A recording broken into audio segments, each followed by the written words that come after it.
নাম কি? মুন্নি। মুন্নি। আপনার এখানে কে রেখে গেছে? আমার ছেলে ছেলের নাম কি? মনির। কি করে ছেলে? রিক্সা চালায়। কি জন্য রেখে গেছে? কে জানে? সে জানে। তার ঠিকানা বলতে পারেন? সে কোথায় আছে? ইসরায়েলি। হ্যাঁ, ইস্পাহানি। ইস্পাহানি।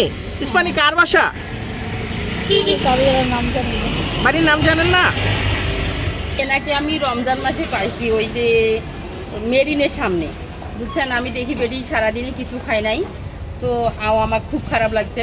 ওখান থেকে ওনাকে একটু চা বিস্কিটের ব্যবস্থা করে খাওয়াই আমি বাসায় গেছিলাম ইফতারি করার জন্য। আবার ইফতারি করে আসছি, আসার পরে দেখি উনি ওইভাবেই আছে। সন্ধ্যা হয়ে গেছে, মশা অনেক, দুধটা তা ওইখানে কেমন করে থাকে, ওখান থেকে নিয়ে আসছি এই জায়গায় এসে একটা মশারি দিয়ে ওনাকে আমি এইভাবে মানে রাখছি, খাওয়াচ্ছি। কিন্তু ওনার পয় পরিষ্কারটা আমি ঠিকভাবে করতে পারতেছি না, কারণ রাস্তার সাথে একটা মহিলা মানুষকে আমি কিভাবে পয় পরিষ্কার করি, বুঝছেন। ওনার মানে একটা স্থানীয় যদি কোনো কিছু জায়গা হইতো তাহলে ভালো হইতো।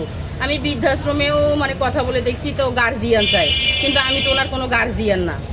কেমন করে আমি ওনার একটা যে কোনো একটা আশ্রয় দিতে পারি আমি জানি না, বুঝতেও পারতেছি না। যদি কেউ সাহায্য করে, সবাই যদি আমাকে একটু সাহায্য করে হেল্প করে, তাহলে ওনার একটু আমি চিকিৎসাও করতে পারি।